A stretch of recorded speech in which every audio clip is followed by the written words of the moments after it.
Replacement பிளேயராக வந்த ஒரு பிளேயர் தான் இப்போது இந்தியா ஏ vs ஸ்ரீலங்கா ஏ கேமோட பிளேயர் ஆஃப் த மேட்ச். என்ன டீட்டெயில்ஸ்னு தெரிஞ்சுக்கிறதுக்கு முன்னாடி சேனலுக்கு புதுசாக இருந்தால் சப்ஸ்கிரைப் பண்ணிக்கோங்க. ஐபிஎல் முடிஞ்ச அப்புறம் ஐபிஎல்லில் பெஸ்ட்டாக பெர்ஃபார்ம் பண்ண பிளேயர்ஸ்லேருந்து ஒரு டீமை பிக் பண்ணி பிசிசிஐ ட்ரை சீரிஸ்க்காக ஸ்ரீலங்கா சென்ட் பண்ணாங்க. அதோட கேப்டனாக திலக் வர்மா அப்பாயிண்ட் பண்ணாங்க.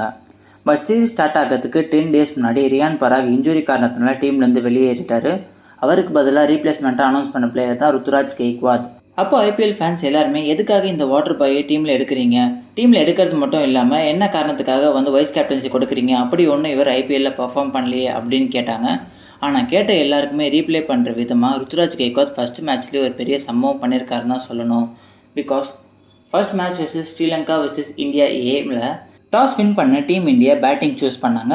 டீம் இந்தியாவோட 2 aggressive openers Prabhsimran and Suryavanshi ஏர்லியாகவே அவங்களோட விக்கெட்ஸை லூஸ் பண்ணாங்க. 16 for 2 இருந்தப்போ ருத்துராஜ் கெய்க்வாத் இந்தியாவுக்காக பேட் பண்ண உள்ளே வந்திருப்பார். சும்மா சொல்லக்கூடாது, ஐபிஎல்லில் இருக்க மாதிரி ஒரு ஃப்ளாட் ட்ராக் பிச்சர்ஸ்லாம் இல்லை, 6 அடிக்க ரொம்பவே கஷ்டமான பிச்சர்ஸ் தான். ஸோ அதில் ருத்துராஜ் கெய்க்வாத் ரொம்பவே மெச்சூராக ப்ளே பண்ணியிருப்பாருன்னு தான் சொல்லணும். உள்ளே சுச்சுவேஷனுக்கு ஏற்ற மாதிரி அடாப்ட் பண்ணி செட்டில் ஆகி ப்ளே பண்ண தான் ருத்துராஜ் கெய்க்வாத் ட்ரை பண்ணியிருப்பார். பிரயான்ஷ் ஆர்யா கூட ஒரு நல்ல பார்ட்னர்ஷிப் போட்டு ப்ளே பண்ணிட்டு இருப்பாரு. அதுக்கப்புறம் பிரயான்ஷ் ஆர்யா ரன் அவுட் ஆனதுக்கப்புறமா கேப்டன் திலக் வர்மா உள்ளே ஒரு டீசெண்டான ஒரு நாக் 2 பேருமே ப்ளே பண்ணுவாங்க. 2 பேருமே அவங்களோட எக்ஸ்பீரியன்ஸை காட்டியிருப்பாங்க. பிகாஸ் 2 பேருமே ஆல்ரெடி இந்தியா ஏ சீனியர் டீமுக்காக ப்ளே பண்ண பிளேயர்ஸ். டீம் ஒரு டீசெண்டான ஸ்கோருக்கு எடுத்துகிட்டு போகணுன்ற மாதிரி ப்ளே பண்ணியிருப்பாங்க. ஒரு சைடில் ருத்துராஜ் கெய்க்வாத் நல்ல ஸ்ட்ரைக் ரேட்டில் ப்ளே பண்ணிட்டு போயிட்டு இருக்கப்போ, இன்னொரு சைடில் திலக் வர்மா ரொம்பவே காமன் கம்போஸ்டாக ப்ளே பண்ணிட்டு இருப்பாரு.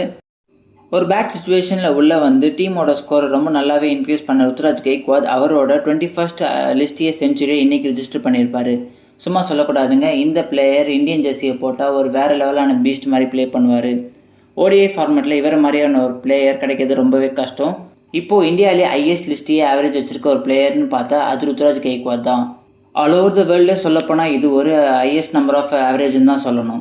சொல்லப்போனால் இவரை மாதிரியான ஒரு பிளேயர் சீனியர் டீம் இந்தியாவில் இல்லாதது இந்தியன் டீமுக்கு ஒரு மிகப்பெரிய லாஸ்ன்னு தான் சொல்லணும். நியாயமாக சொல்லப்போனால் ஆப்கானிஸ்தான் vs இந்தியா ஓடிஐ சீரீஸ்லேயே விராட் கோலியோட பர்ஃபெக்ட் ரீப்ளேஸ்மெண்ட் பிளேயராக இவரை தான் டீம் இந்தியா சூஸ் பண்ணியிருக்கணும். பட் அவங்க ஜெய்ஸ்வாலுக்கு போனாங்க. பிகாஸ் இஃப் ரோஹித் சர்மா மாதிரியான ஒரு பிளேயர் இல்லை, அவங்க ப்ளே பண்ணலை அப்படின்ற மாதிரியான பட்சத்துக்கு ஜெய்ஸ்வாலுக்கு போனால் அது ஒரு நியாயமான விஷயமா இருக்கும். பிகாஸ் ரோஹித் சர்மா அண்ட் ஜெய்ஸ்வால் 2 பேருமே ஒரு ஓப்பனர் பேட்டர்ஸ். விராட் கோலின்ற ஒருத்தர் நம்பர் 3ல் ஆடக்கூடிய ஒரு பிளேயர். அவரை மாதிரி ஒரு பிளேயரை ரீப்ளேஸ் பண்ணணும்னா உங்களுக்கு நம்பர் 3 ஆர் நம்பர் 4ல் ப்ளே பண்ணுற ஒரு பிளேயர் தான் வேணும். அப்படி பார்த்தீங்கன்னா அந்த ஒரு பிளேஸில் ருத்துராஜ் கெய்க்வாத் தான் ஒரு பர்ஃபெக்ட் ரீப்ளேஸ்மெண்ட்டாக இருப்பார். ஆனால் பிசிசிஐ அவரை சூஸ் பண்ணாமல் ஜெய்ஸ்வாலுக்கே போகிறன்ற மாதிரி போயிருக்காங்க. இது என்ன ஒரு ஸ்ட்ராட்டஜின்னு புரியல.